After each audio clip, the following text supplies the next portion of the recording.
Good morning students. Today we'll discuss the next topic, that means habitat of microorganism.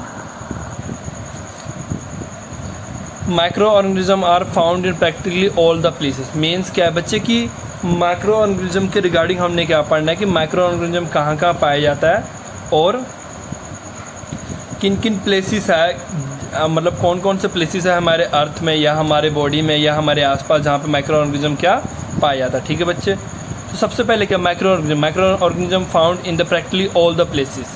जो microorganism है वो all the places में found होता है। अब एक एग्जांपल की आप मान लो कि बेटा जो पानी आप पीते हो ना उनमें माइक्रोऑर्गेनिज्म पाया जाता है। ठीक है, और चाहे कंडीशन कितना भी ख़राब हो, चाहे बेटा कितना भी ठंड हो, कितनी भी गर्मी हो, माइक्रोऑर्गेनिज्म क्या होता है वहाँ पे पाया जाता है। They are found in hot spring, मतलब गर्म पानी के सोते बोलते हैं इंग्लिश में, मतलब चाहे पानी कितना भी गर्म हो उसमें माइक्रोऑर्गेनिज्म पाया जाता है। एंड द वोल्केनिक रीजन मतलब जहाँ ज्वालामुखी होते हैं वहाँ भी ये माइक्रोऑर्गेनिज्म पाया जाता है। ठीक है, they have found in the, मतलब कि मेट्रोड्स होते हैं एक, मतलब आपने देखा ना स्पेस से कोई एक आपने समटाइम देखा होगा आपने समटाइम क्या देखा होगा आसमान में कि स्पेस से आपने ये देखा होगा कि तारा टूटता हुआ दिखाई देता है, पर वो एक्चुअल में तारा नहीं होता। वो क्या होता है कि स्पेस से एक स्टोन टाइप होता है बच्चे, वो क्या करते हैं कि हमारे अर्थ के एटमॉस्फेयर में एंटर करता है, उसमें क्या लग जाता है आग। ठीक है बच्चे, तो वही जो आग लग जाता है तो आपको क्या लगता है कि तारा टूट के गिर रहा है। ठीक है बच्चे, और आप मानोगे नहीं कि उसमें भी क्या होता है माइक्रोब्स पाए जाते हैं। और जहाँ पे टेम्परेचर जीरो से भी कितना ज़्यादा कम होता है, मतलब टेम्परेचर जीरो से भी कितना ज़्यादा कम होता है, -50 -70, वहाँ पे भी ये पाए जाते हैं। They are found the super heated water, चाहे पानी कितना ज़्यादा हीट कर रहा हो वहाँ भी पाया जाता है ये, मतलब ऑल ओवर द वर्ल्ड मान लो, वर्ल्ड तो चलो छोड़ दो, ऑल ओवर द अर्थ। अब अर्थ के किसी भी रीजन में चल जाओ, चाहे वो कितना भी ठंडा है कितना भी गर्म है, चाहे वो ऑक्सीजन है चाहे ऑक्सीजन नहीं है, माइक्रोब्स जो होते हैं वो हर जगह पाया जाता है। सम ऑफ दैम यूज़फुल, और कुछ जो होते हैं हमारे लिए यूज़फुल होते हैं। ठीक है, और कुछ हमारे लिए जो होते हैं हार्मफुल होते हैं, जैसे कि डिजीज़ कॉजिंग माइक्रोऑर्गेनिज्म को क्या बोलते हैं, पैथोजेंस। ठीक है ना, पैथोजेंस कौन से होते हैं जो डिजीज़ कॉज करते हैं। ठीक है, तो हम क्या करते हैं, let us try the microbes that, कि हम इसके रिगार्डिंग पढ़ेंगे कि माइक्रोब्स होता क्या और इसके रिगार्डिंग हम क्यों पढ़ते हैं। सबसे पहले क्या है क्लासिफिकेशन, मतलब माइक्रोब्स को जो माइक्रोऑर्गेनिज्म को क्या है कौन कौन सी कैटेगरी में बांटा गया है। There are thousands of varieties of, मतलब थाउजेंड्स ऑफ वैराइटीज़ क्या है माइक्रोऑर्गेनिज्म के हैं। माइक्रोऑर्गेनिज्म जो होता है mainly classified to the 5 major groups. पहले होता है बैक्टीरिया, प्रोटोजोआ, एल्गी होता है, फंगी होता है, वायरसेस होता है। तो आज हमने क्या पढ़ना है, बैक्टीरिया क्या होता है। बैक्टीरिया क्या होता है बच्चा, बैक्टीरिया जो होता है वो आइडेंटिफाइड ऐसे यूनिसेलर का आपको पता ना, एक होता है यूनिसेलर मतलब सिंगल सेल, एक होता है मल्टी सेलर जिसमें ज़्यादा सेल होते हैं एक से।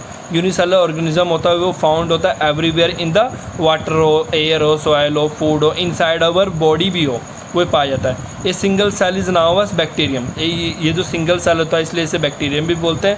और आप इमेजिन नहीं कर सकते कि इसका साइज़ पता कितना ही होता है बच्चे, इसका साइज़ होता है 0.2 to 100 micron.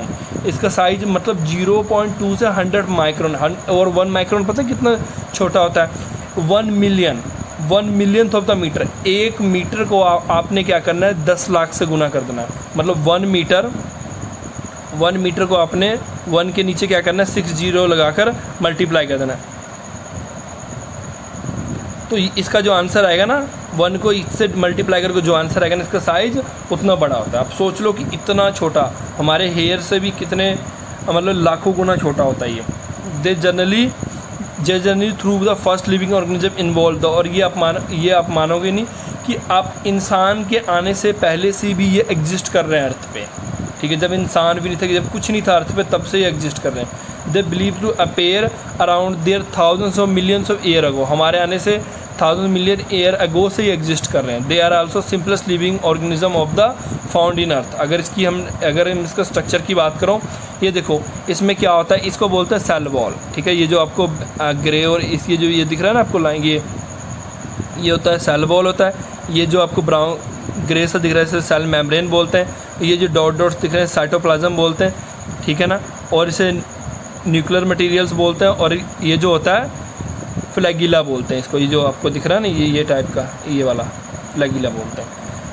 The cell of the bacterium had the outer most covering. जो सेल जो होता है बैक्टीरियम का वो क्या होता है, बाहर का कवरिंग होता है, किसका, द सेल वॉल का, ठीक है ना। हिंस इसे समटाइम क्या बोलते हैं, प्लांट की कैटेगरी में भी कंसिडर किया जाता है। दे आर, और इसमें याद रखना क्योंकि देखो प्लांट, इसमें देखो क्या होता है, they are no cell develop, इसमें सेल, इसमें न्यूक्लियस नहीं होता, ठीक है।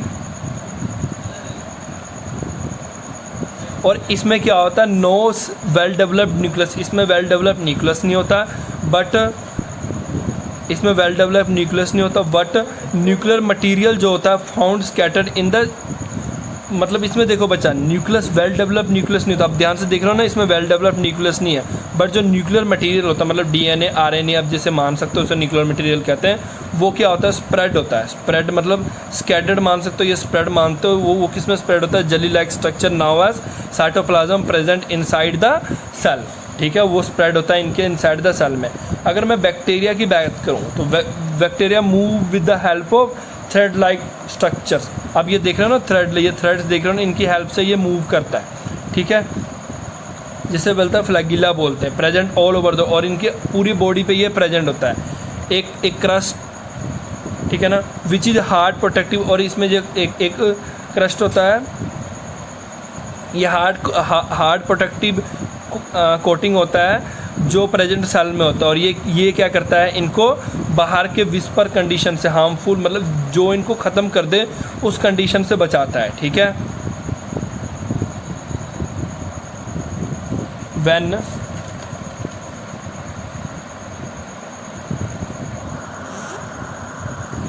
अनफेवरेबल कंडीशन प्रिवेल, मतलब क्या है कि जब कुछ ऐसा कंडीशन आ जाए जो बैक्टीरिया के लिए सही नहीं होता, तो उस कंडीशन से ये से बचाता है, ठीक है। बैक्टीरिया रिमेन इनएक्टिव, और याद रखना ये रिमेन इनएक्टिव होता है। ये रिमेन इनएक्टिव का मतलब क्या होता है कि अब जैसे आपके पास मान लो एक रेडियो है, रेडियो कब तक इनएक्टिव है, मतलब बंद था जब तक क्या करते हो आप क्या करते हो, उसका स्विच ऑन नहीं कर देते हो। उसी तरह क्या है कि रिमेन इनएक्टिव है, मतलब काम नहीं करेगा तब जब तक ये किसी की बॉडी या तो कहीं पे जाके एंटर नहीं कर जाएगा, ठीक है। Like other organism, bacteria need nutrition, other organism की तरह ही इनको भी न्यूट्रिशन चाहिए लाइफ जीने के लिए। Most bacteria can not make their own food, काफ़ी सारे बैक्टीरिया होते हैं जो अपने खाना खुद बनाते हैं। Only few can do so, मतलब क्या है कि 98% 99% बैक्टीरिया होते हैं जो अपना खाना खुद नहीं बनाते हैं, ठीक है, बट कुछ होते हैं जो खुद भी बनाते हैं, और वो जो खुद नहीं बनाते हैं वो क्या करते हैं, किसी की बॉडी पे अटैक करके उसके बॉडी पे कब्जा कर लेते हैं, और वहाँ पे वो जो जैसे आप खाओगे ना तो वो आपके बॉडी से जो उसे न्यूट्रिएंट चाहिए वो लेता रहेगा वो, ठीक है। They do this process quite similar to the photosynthesis, और ये जो खाना बनाते हैं जो वो फोटोसिंथेसिस के प्रोसेस जैसे प्रोसेस से बनाते हैं, with the help of sulphur, hydrogen और सल्फाइड एक्सेट्रा। बस इसमें ये क्या यूज़ करते हैं, सल्फर, हाइड्रोजन, सल्फाइड भी यूज़ करते हैं। Many type of bacteria display saprophytic mode of nutrition, that is the, इसका मतलब क्या होता है, they mostly drive their food from, मतलब अब यहाँ पे इस मूड का क्वेश्चन ये देखो 1 नंबर पूछ सकते हैं कि इस मूड को क्या बोलते हैं, तो ये इसका मतलब होता है कि ये अपना खाना बनाते हैं किससे, फ्रॉम डेड और डिकेइंग मैटर से, जो मतलब कि मान लो कि अगर कोई जानवर मर गया या इंसान ही मर गया तो उनके बॉडी को ये खाकर अपना खाना बनाते हैं, ठीक है। Some of the parasitic in nature, इसका मतलब क्या होता है कि and can take the shelter inside the body of suitable host, मतलब क्या होता है पैरासाइटिक नेचर का मतलब क्या होता है, एक तो ऊपर वाला क्या था वो खाना बनाते हैं जो मर जाते हैं उनके, और कुछ क्या होते हैं कि किसी की बॉडी पे कब्जा कर लेते हैं उनके। अब जैसे आपके बॉडी के अंदर ही कुछ बैक्टीरिया चल जाते हैं, जैसे आप कहते हो ना फूड पॉइजनिंग हो गया या कुछ हो गया, तो आप उसमें क्या होता है कि बॉडी में या आपको बुखार हो जाता है, उसमें क्या होता है बॉडी में कुछ बैक्टीरिया चल जाते हैं, तो और वो क्या करता है आपकी बॉडी पे हौली हौली कब्जा करना शुरू कर देते हैं। जैसे कोरोना वायरस की बात ले लो, वो एक तरह का वायरस है, वो आपकी बॉडी के अंदर एंटर करता है और आपकी बॉडी पे कब्जा करना शुरू कर देता है, फिर उसे ना रोका जाए तो जो ह्यूमन है उसकी डेथ हो जाएगी।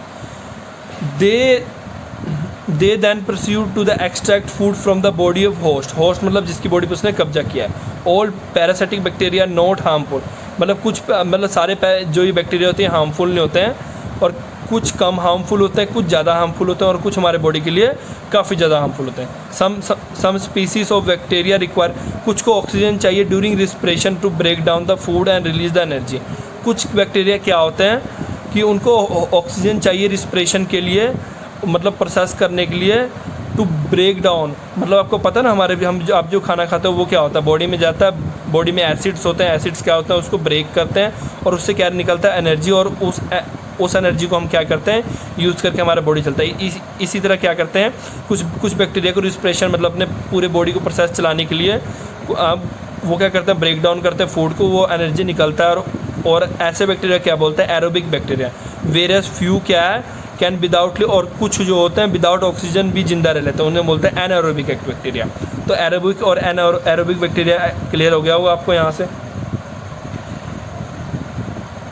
ए वार्म और moist environment in the most favourable environment to grow, और आप याद रखना थोड़ा सा गर्म और ह्यूमस, मतलब कि जो अभी का वेदर चल रहा है, अभी जो अगस्त और सितंबर का वेदर होता है, इसमें क्या होता है कि आप चाहे पंखे के नीचे बैठ जाओ बट आपको गर्मी लगेगी और साथ में बॉडी चिप सा करेगा।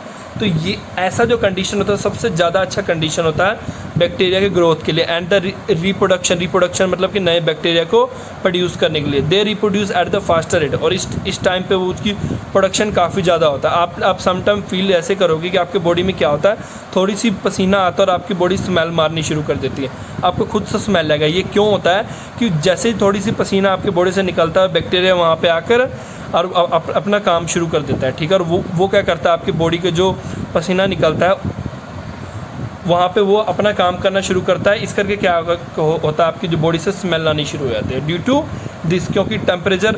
और ये आप अब ये भी नोट करोगे, आजकल का जो टेम्परेचर होता है बेटा 25 से 37 डिग्री सेंटीग्रेड होता है, उमस वाला टेम्परेचर। ये सबसे गंदी होती है, मतलब हमारे लिए गर्मी। पंखे में बैठो फिर भी गर्मी नहीं ख़त्म होती। और कैन ग्रो, और इस टेम्परेचर पे क्या होता है, ये अपने आप को ईजिली ग्रो कर पाते हैं, और ये ठीक है, और इजीली ग्रो करके जिंदा रह पाते हैं। Bacteria growth is also depend upon the amount of nutrition available near the vicinity, और ये इस पर भी डिपेंड करता है कि उसके आसपास कितने अमाउंट ऑफ न्यूट्रिशन प्रेजेंट है, ठीक है।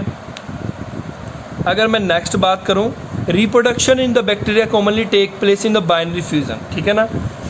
एक बेटा वर्ड है बाइनरी फ्यूजन, ये मुझे आपने बताना है कि बाइनरी फ्यूजन का मतलब क्या होता है। नहीं पता लगा तो मैं तो आपको बता ही दूंगा। Reproduction in the bacteria commonly take place in the binary fusion growing under favourable condition का मतलब होता है कि ये हमेशा, मतलब फेवरियल कंडीशन मतलब वो कंडीशन जो इनको ग्रो करने में इनको हेल्प करे, ठीक है। The nuclear material of the bacterial cell divided first, इसमें क्या होता है कि न्यूक्लियर मटीरियल मतलब आपको मैंने बताया था ना, जिसमें डीएनए आरएनए होता है, मतलब जो इनकी जेनेटिक मटीरियल होता है वो पहले डिवाइड होते हैं। This follow the division of cytoplasm, आपको मैंने सेल डिवीजन पढ़ाया था ना, वो प्रोसेस यहाँ बता रहे हैं। और ये न्यूक्लियर मटीरियल सबसे पहले डिवाइड होता है, फिर वो साइटोप्लाज्म का डिवाइड करता है, which finally divided the cell into the 2 daughters. आपको मैंने जो पीछे डायग्राम पढ़ाया था ना, सबसे पहले क्या होता है, न्यूक्लियर मटीरियल डिवाइड होता है, फिर साइटोप्लाज्म का वो डिवाइड करता है, फिर वो क्या जनरेट करता है, 2 डॉटर्स सेल जनरेट करता है, ठीक है ना। और फिर वो 2 डॉटर्स सेल एक दूसरे से अलग होकर क्या बनाते हैं, वो फिर 2 डॉटर सेल क्या करते हैं, एक दूसरे से जुड़ते हैं और फॉर्म करते हैं क्लस्टर, ठीक है ना। क्लस्टर और चेन, ठीक है, और चेन और फिलामेंट बनाते हैं, ठीक है ना। इसको बोलते हैं ई कोली बैक्टीरिया, ठीक है ना। इस टाइप के बैक्टीरिया क्या बोलते हैं, E coli bacteria, which are usually found in intestine of the animal and human beings. ये हमारे स्टमक के अंदर पाए जाते हैं और reproduce very fast under favourable condition. और ये काफ़ी ज़्यादा अपने आप रिप्रोड्यूस का मतलब क्या होता है, अपने आप को ये बहुत जल्दी बनाते हैं अगर इनको अच्छी सी ऐसी कंडीशन मिल जाए, ठीक है बच्चे। क्लियर है, आई थिंक आपको क्लियर हो गया होगा। It is said that the take just 20 minute to multiply. आप मानोगे नहीं, सिर्फ इनको बच्चा 20 मिनट चाहिए 1 से 2 होने में। आप सोच लो एक दिन में कितने घंटे होते हैं और उस घंटे में कितने मिनट होते हैं। और ये हमारी बॉडी, एक इंसान 100 साल जीता तो उसके बॉडी में कितने सारे बैक्टीरिया बनते हैं, ठीक है ना।